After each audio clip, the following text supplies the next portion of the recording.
Hey, what's up, everybody? I'm Pop Anime Comics, and joining me is Attack of the Twin, and we're going to be talking about Legend of Korra, Book 4, Episode 8. It actually started on time this time, so that's good, and I would call it a recap episode.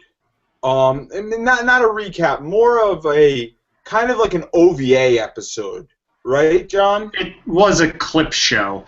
At least like the first two-thirds of it were. And It was then like an OVA, right? yeah. Everybody who Kind doesn't of. know what an OVA is, it's original video animation. Typically, they're released on DVDs, sometimes they're now called OBAs, like original Blu-ray animation. But the concept is the same thing, or they're called ODA, not like Oda Nobunda. We don't want to go that route, but typically it's kind of that's how it felt, right? It was like a clip thing, but I thought it was great. I enjoyed it. I I mean, mean, I don't know how you felt about it, but I enjoyed the entire episode. yeah. Personally, I only really liked the last third with Bolin and Varric, but that part was so incredible. It redeemed the episode for me. I mean, I found the like this episode is kind of split into three parts. As far as I saw it, first one was the one with Mako and Wu when they were going over the whole love triangle thing from the first two seasons. Then there was the part with Korra, Asami, and Tenzin, which was a nice little short, I think. And then there was Bolin and Varric, where they were going over like the idea of a movie, like this whole big movie pitch of things that never happened, but were unbelievably hilarious. And actually kind of reminded me of Ember Island Players a bit, in the fact that he took those events and just completely manipulated them to make Bolin the star. What I liked is that I like how Prince Wu is actually being utilized to support Mako. I find that they're using Wu in a very good way, and I like that in the first section, and I enjoyed that. And then also I like getting the entire back, and then I love how like they have like the SD moments where like they're making fun of Mako and they're like, how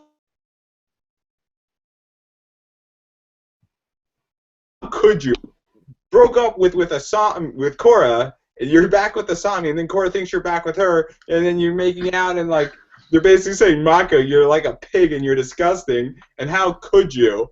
And it's like it's funny at this point because we saw it all in the first season and Yeah. in the second season, but to see it all come again, and then Wu was like, "Oh, I know how you feel, Mako," and he's like, "How could you, Mako?" And it's like coming from Prince Wu, who is just like it's perfect that it's coming from him. And Yeah. then I also like the second part where I feel that it's very interesting how Asami and Korra are kind of having a girl talk actually, and then it's not exclusive to a girl talk, but like Tenzin then is introduced, and we kind of experience Korra's frustration. Yeah. And I like that. I think that's good to understand because it still shows that she's still like a kid. I mean, I don't want to say she's She's like in a, her 20s. She's in her 20s at this point. but like she's like a college age student. I mean, I'm in college, and it goes to show you that that's like the age range she's in, and so she doesn't have all imparting wisdom. And I think that's something to that's nice that shows in this episode. And then Yeah. the Bolin and Varric stuff was just priceless. I think Um, we should talk about that. yeah. I was laughing the whole way through, and the fact that they got all the different they got all those actors back to play those characters. Although they probably didn't need too much to get Steve Bloom, because Steve Bloom has come back not to voice Amon, but to voice an extra, like a few extra characters, I believe. I know in season three, the very end of season three, he actually played one of the guards for the Red Lotus, like the guy who's just like, "Why are we on babysitting duty? I can hold a plate of metal. I can hold the bowl." That was Steve Bloom, the guy who played Amon. The So the my favorite moment from Bolin and Varric is when they're calling up each other on like the old school telephones. Yes. And then they're like, Call. Zombie Amon, you're back! No, and I love their reaction to Unalaq, where it's like, hey. Don't tell him! Or like when Unalaq's like back, it's like, hey guys, I'm still on the line. Dee. Hello? I love how like they don't want to include Unalaq in that. They got no problem with Vatu. They got no problem with Amon. They got no problem. How did Vatu get a telephone? It's great because it's like, don't tell Unalaq. Damn, he's on the line. Yeah. It was priceless. And then it's like there's this story and like everybody in the boat's loving it, and Varric's telling it, and they're basically saying, Bolin got the power to fly. I mean, it's like it was ridiculous, but it was so like seasons 1, 2, and 3 with Varric and Bolin. It was just beautiful, and it was like a nice throwback. It was. The whole thing is what I do like about this episode is that I really like how the creators, and this is not the first time they showed this, but they were very aware of not only the show they're creating and what they have written, they're also aware of the fan reaction of it. Like, for example, people didn't really like the love triangle stuff too much, and the first part with Wu and Mako was kind of making fun of the love triangle stuff from the first 2 seasons, and it was pretty funny, even though I mean, the placing of this, I guess my problems with this episode are more its placing than the episode itself. But then there was part 2, which was a much more with Asami, Korra, and Tenzin, which was a much more serious part of the episode, more introspective, more character-driven. And then there was just the batshit hilarious part with Varric and Bolin, which, again, kind of reminded me of Ember Island players, because Varric has always had a connection with Bolin, if you think about it. Bolin was the star of his movers. He talked to Bolin a lot in season 2, and then season 3 they had a little bit of interaction, but Varric wasn't really big in season 3. And then season 4, the two are working together, so it kind of makes sense that when Varric is telling the story, he makes Bolin the star, because Varric is barely interacting with Korra. Yeah, it's like all throughout it really, honestly, like I was wondering, because the creators of this show obviously know that Avatar dates back not to Korra, it dates back to Aang. Yeah. So there's a lot of things that date back that way, and so they're aware that it's not just, Korra, it's the books, like The Promise, there's obviously the comics are in play. I wouldn't say they're directly in play, but it's part of the entire fan. They're confirmed to be canon, though. The creators have overlooked the stories before they were published. So the books are canon. It's a part of it. It's like what's happened to all of Avatar is that it's really 7 seasons. It's not. Yeah, it's 7, right? Because there's 3 in The Last Airbender. Yes, there's 3 in The Last Airbender, 4 here. Set. So there's 7 seasons of Avatar, and they're all part of the same fan base. So I was waiting for them to do something like Ember Island, because obviously that's very funny, and it also is like a throwback, and it catches people up on what's going on. And it just was, I think that it was a well-done episode in which that it was far enough away from Ember Island that, you didn't say, oh man, they already did this, but at the same time, it was still close enough that you could be like, picked it up on that, and I get what they're doing. Yeah.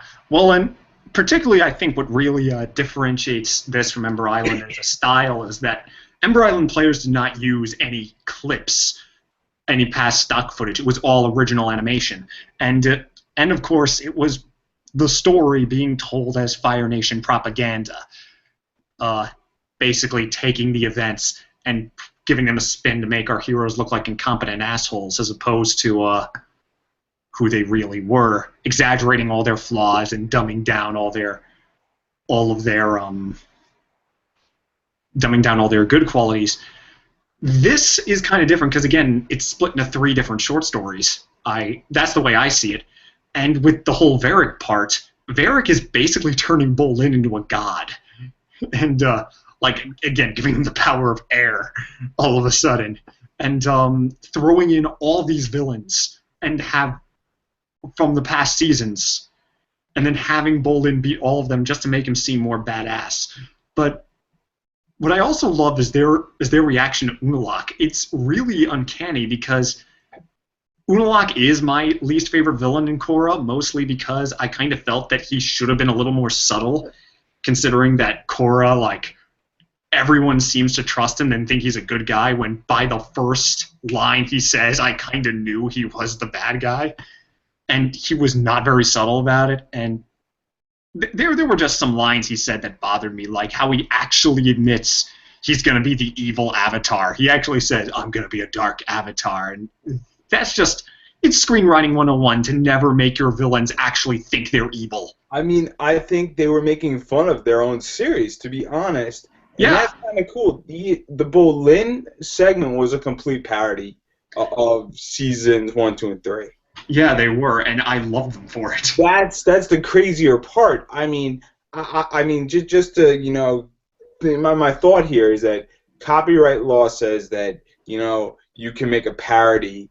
I'm not a lawyer, you know, basic copyright. It's a little bit more expansive on this, but for all practicality and basics here, you know, you can make a parody of something because it's a social commentary. The fact that they made a parody of their own work with, like, Unalaq, because I would imagine, like, you know, I wasn't big on Unalaq. I didn't dislike him, but, like, I just felt like he wasn't that good of a villain.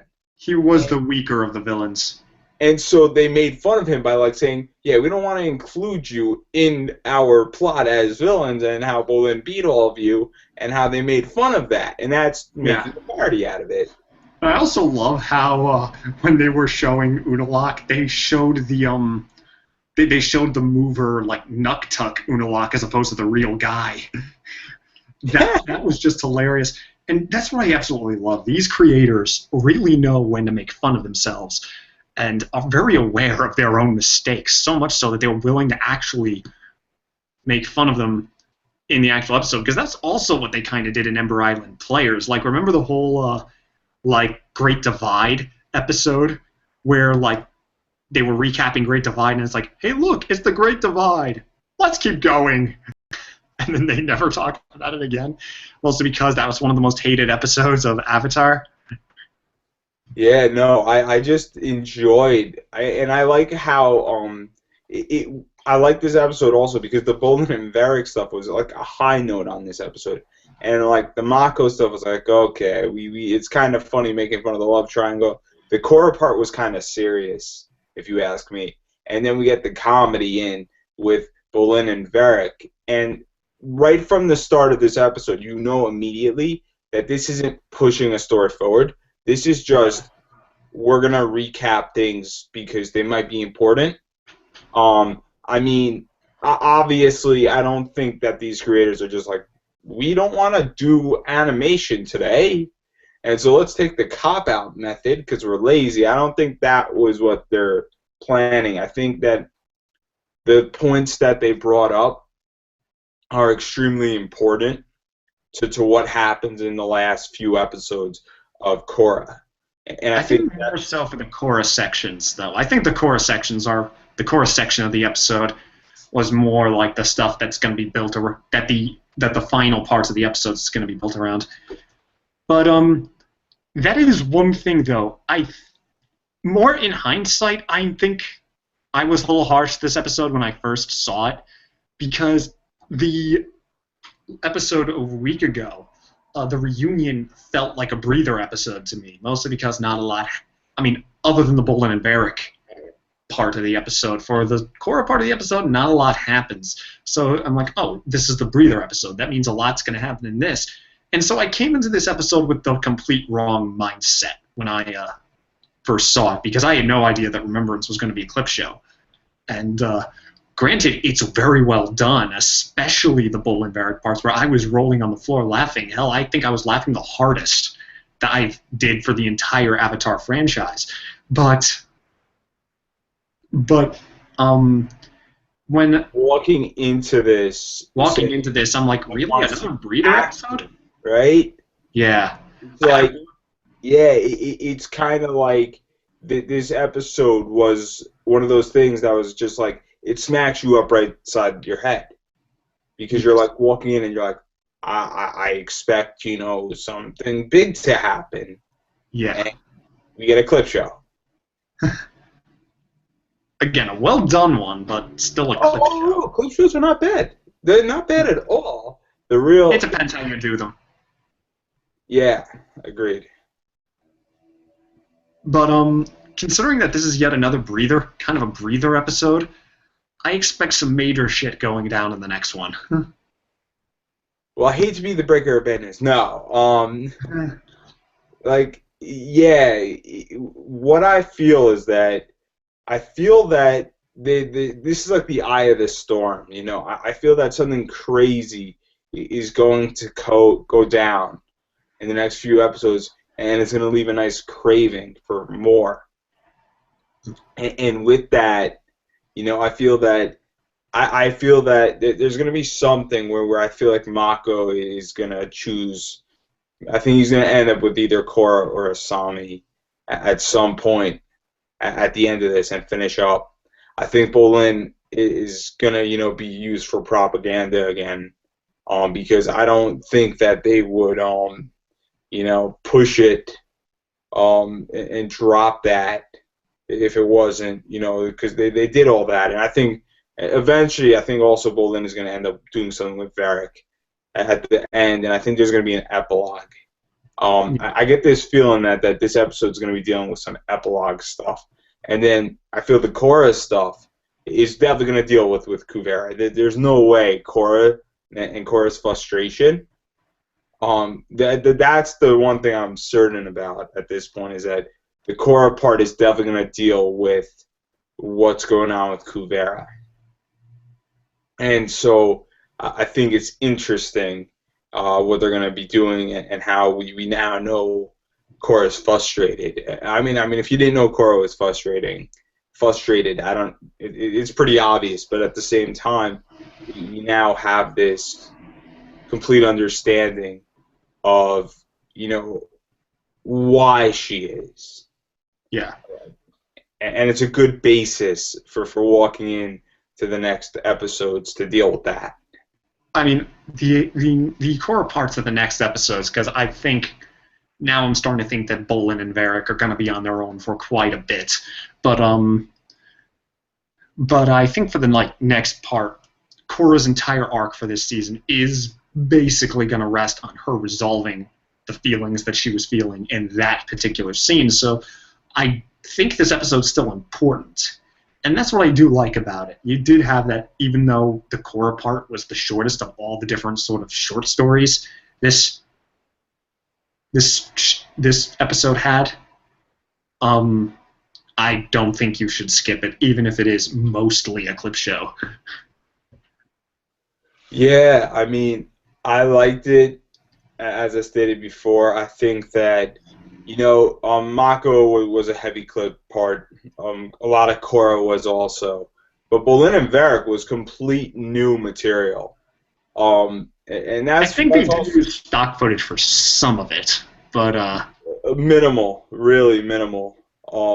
Because you have Bolin doing a bunch of stuff in there that was not there originally.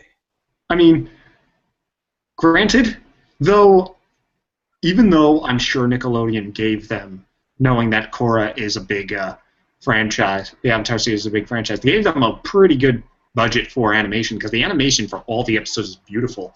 But I almost wonder that, considering that they shoved out season 4 fast, that they needed an episode like this to, save some animation money to really animate the next big battles, because when you get a budget, you're spreading it out over episodes, over different episodes. That's why in some anime, some episodes are better animated than others. My question is that season 4 wasn't leaked, correct? No, Season 3 was. Season 3 was. We got season 3 early. We should have been getting season 3 now.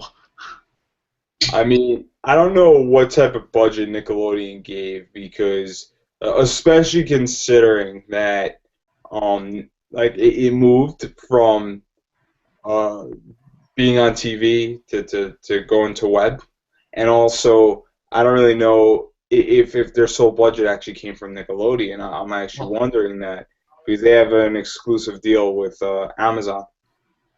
So I wonder if Amazon also gave them a budget, which would actually change the dynamic and why I don't they have. think the yeah. Well, just to say, I don't think the whole decision to go to the web affected the budget at all because seasons 3 and 4 were being made around the same time.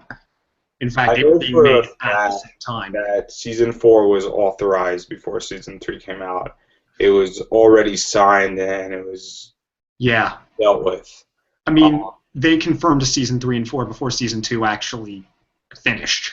So I think by the time they were finished with season 2, they already knew they were making seasons 3 and 4. That's why season 2 ended on the note it did, with like, oh, the spirits have come back into the world. A great change is coming. Um,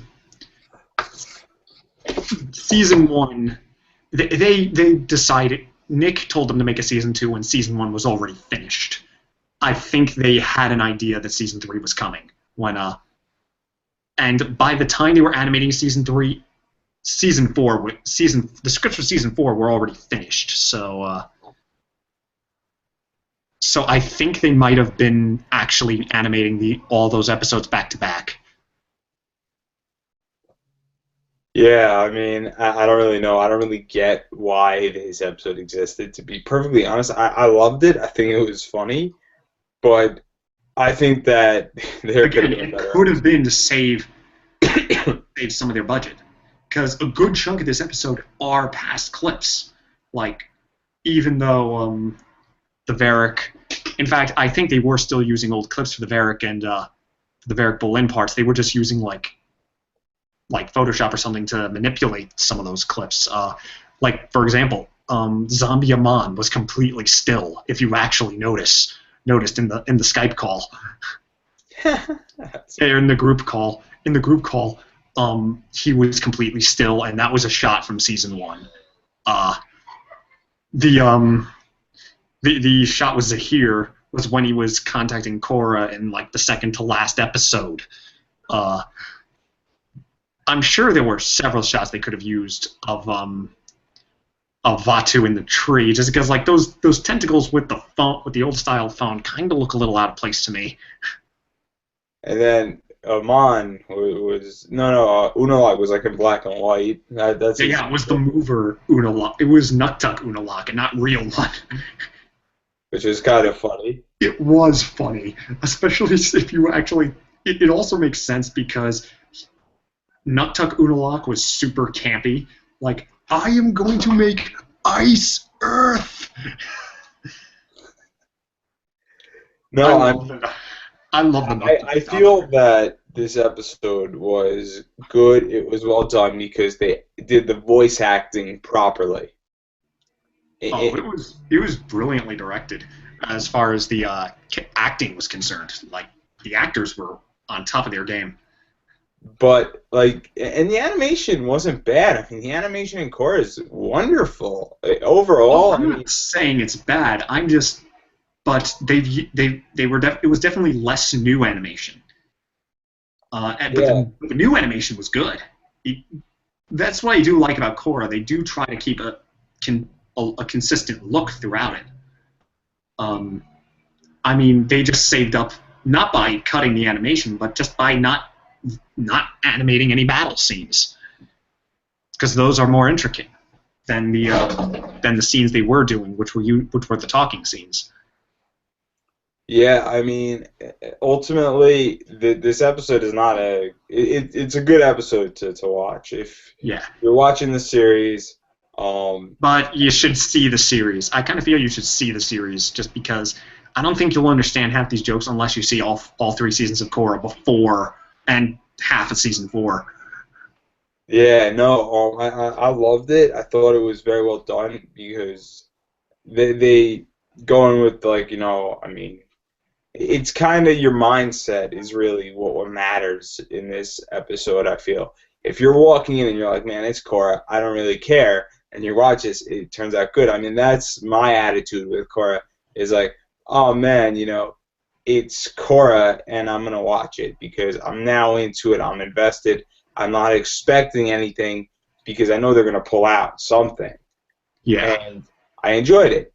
But if you walk in and you're like, man, I want to see Korra, and I want to see like a 4 episode fight like DBZ style, and you walk in and you're like, what the? Yeah, you're kind of like, Well, I wasn't even really expecting that. I mean, again, I kind of feel that the positioning of this episode is a little questionable because um, episode 7, Reunion, felt like a breather episode to me.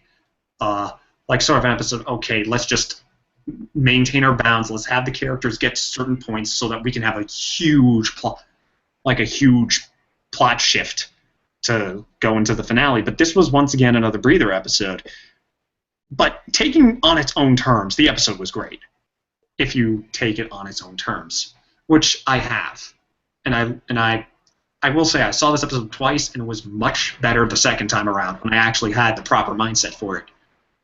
what I don't necessarily like. The episode by itself is great, as you were saying, but like the actual placement of this episode in the season, Yeah. like, I mean, I get why they needed to do where they needed to put it, because clearly, you need to establish Korra back in Republic City. Yes. But it's also like, look, I think it was a little too late. You know what I mean? Yeah. It was that you put it on episode 8. You got a 13 episode season. Like it doesn't work that way. Where it's too late for it to be played. Yes. And I watch a lot of anime, and I know this, that when you have a recap episode, like the anime that comes to mind is Girls with Panzers, or Girls in Panzers. They had like we're like literally like 2 episodes out, so it's episode 10, and they have a 10.5 recapping everything that occurred in a 12 episode series. Yeah. And that's kind of what I'm not saying. This recapped everything. It definitely put on points, and it did it well. But it kind of did recap a lot of things. Yeah. And then you had like a number of recap episodes in Gundam Seed Destiny, if I remember. You had like a recap episode every 20 episodes.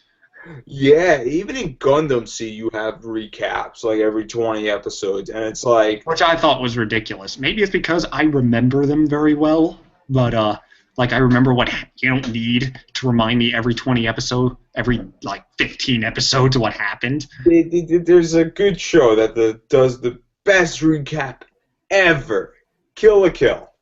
Now, people who have seen Kill la Kill, they do the recap in 45 seconds of the entire season. That was funny. 45 seconds, okay? Legit. Like, 45 seconds, you get the entire season. You don't need to watch the rest of the season before those 45 seconds. You're done. You're good. It legitly captures the entire thing in 45 seconds, okay? And this did not do that. It captured the entire 3 seasons of Korra and about 4 episodes in a matter of 24 minutes. Yeah. Which isn't bad. It's not bad. No, it isn't. And again, there was a lot of humor, a lot of jokes, and quite a bit of original animation thrown in it. It was And not just a also, clip show. If I remember, Korra, I don't think ever had a recap episode before this. And one recap in like 4 seasons, and note the seasons of Korra were shorter than Avatar: The Last Airbender. Avatar: The Last Airbender had like 20 episodes a season. This only has like 13, roughly. I mean, the first season was 12, second season was 14, and seasons 2 and 3 are confirmed to be 13. No, 3 and 4. 3 was 13, 4 is confirmed to be 13. So I mean, it's not bad. It's Yeah. kind of like just biting a bullet, and it's just the way they went, and it was not bad.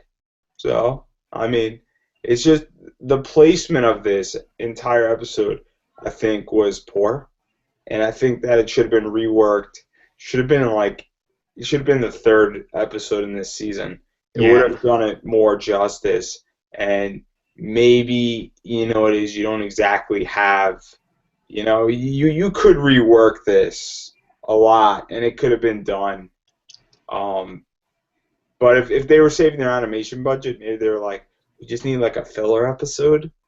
I Yeah. mean, a cheap Just so that we can animate. Like, if that's the case, then I think we could expect something incredible for the finale. And I mean, I think all the finales of Korra were incredible in their own way. Like even season one, which was definitely a little more I should say grounded. one was kind of a little weak.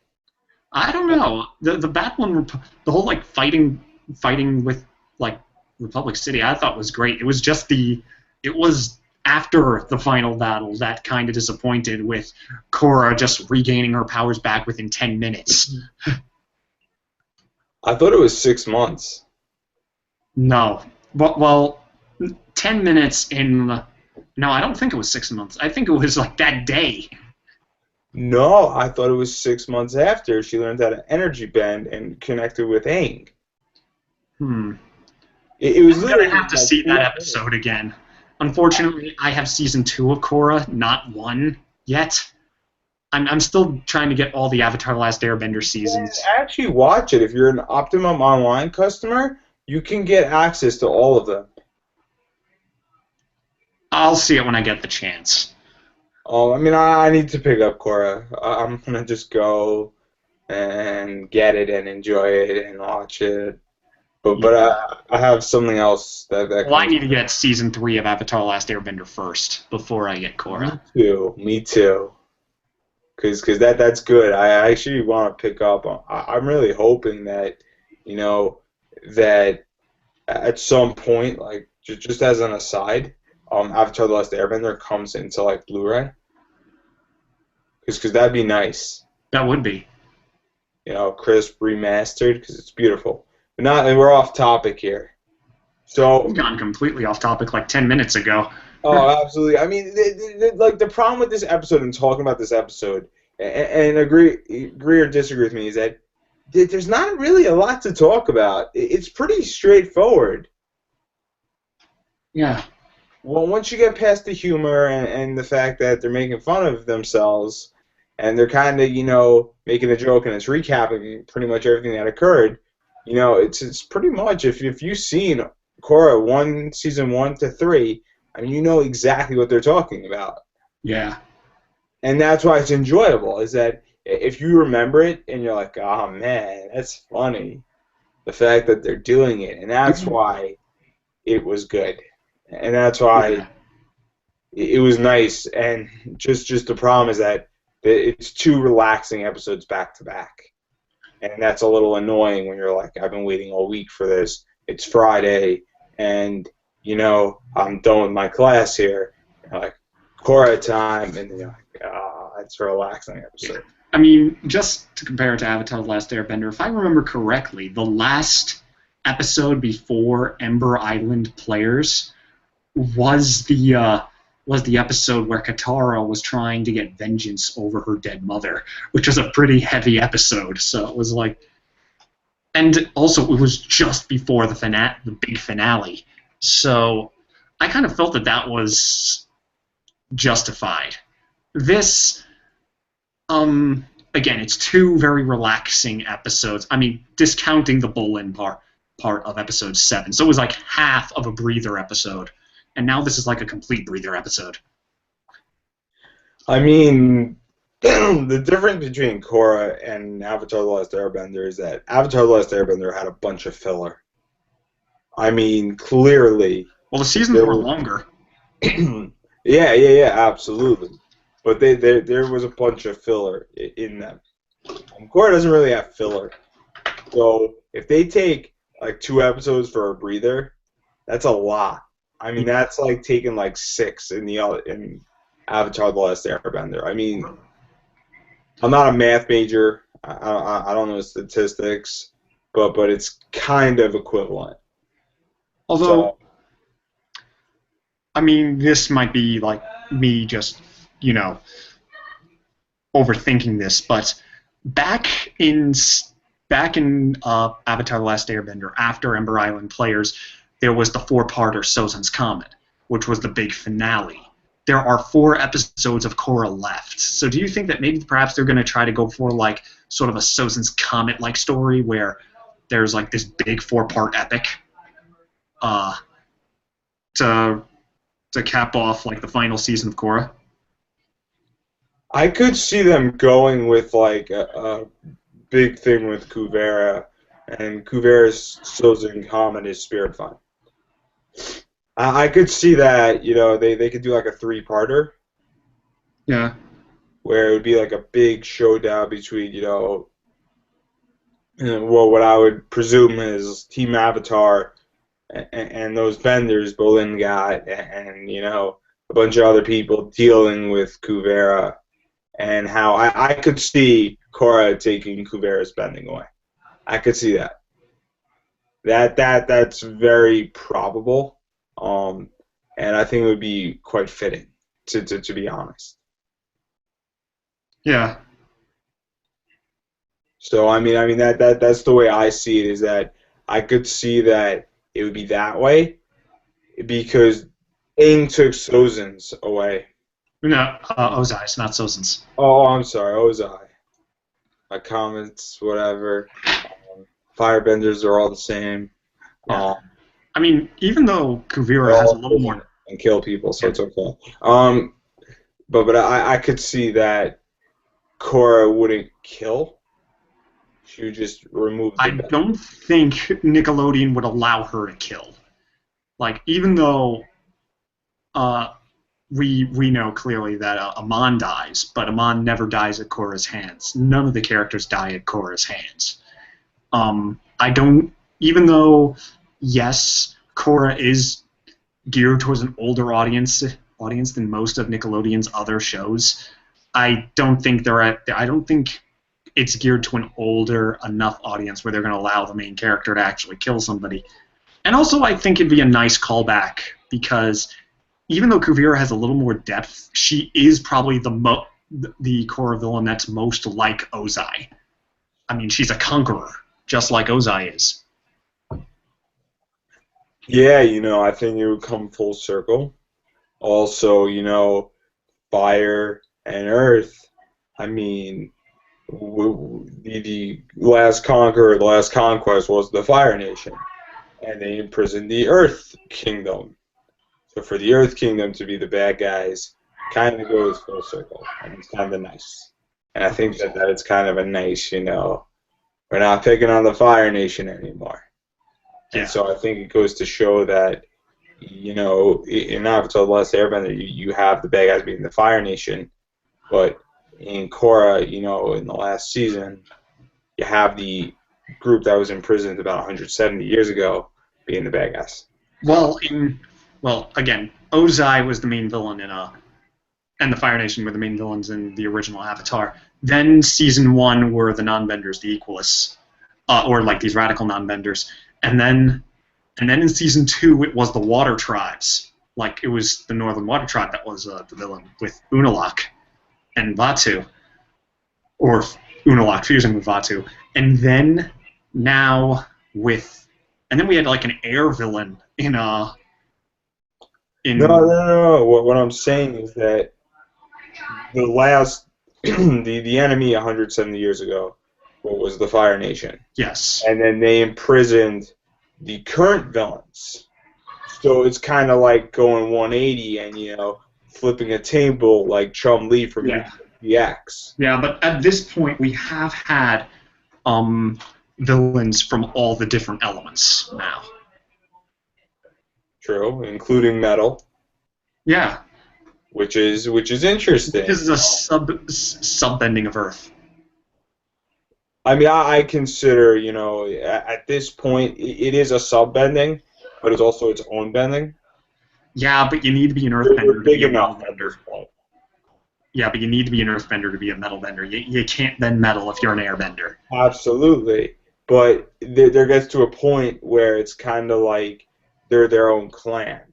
they're earthbenders, but it's kind of like, they become big enough to the point where it's like they are now, even though they're a subset, they're kind of on par, Ah, where it's evolving out of it. And sure, you need a prerequisite, but once you're a metal bender, you don't stay in the Earth Kingdom. You're with the Metal Clan. It's pretty clear that every metal bender is with Kuvera, for the most part. for the most part, there were still some loyal to Su Yin, but of course, we've already talked about Su Yin's incompetence. Yeah, and look where it got her, in jail. Yes, you're crushing my individuality. I love that guy. He's cool. I Got call him thick hair. Skrillex. What? I call him Skrillex or Metal I call him Skrillex. Chris Motion. Like he looks like Chris Motion, like legit. Like He it's so has true. Skrillex's haircut. No way. He's Chris Motion. There's no way he's not. Like look up Chris Motion and you'll look him up and you'll be like, oh my god, it's Chris Motion. Holy shit! I did not know. It's great. It's like it's.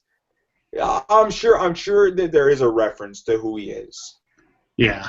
I'm sure. I'm more than certain. But I think we completely concluded everything. We've gotten off on a bunch of tangents. Anything could happen. It's live, and that's the way it should go. And Yeah. it's awesome. So I don't know. Did you have any final thoughts, or did we cover everything? I pretty much covered everything I wanted to say. Yeah, I covered everything too. So thank you for watching. It's always appreciated. We enjoy this. We like to talk about Korra, obviously.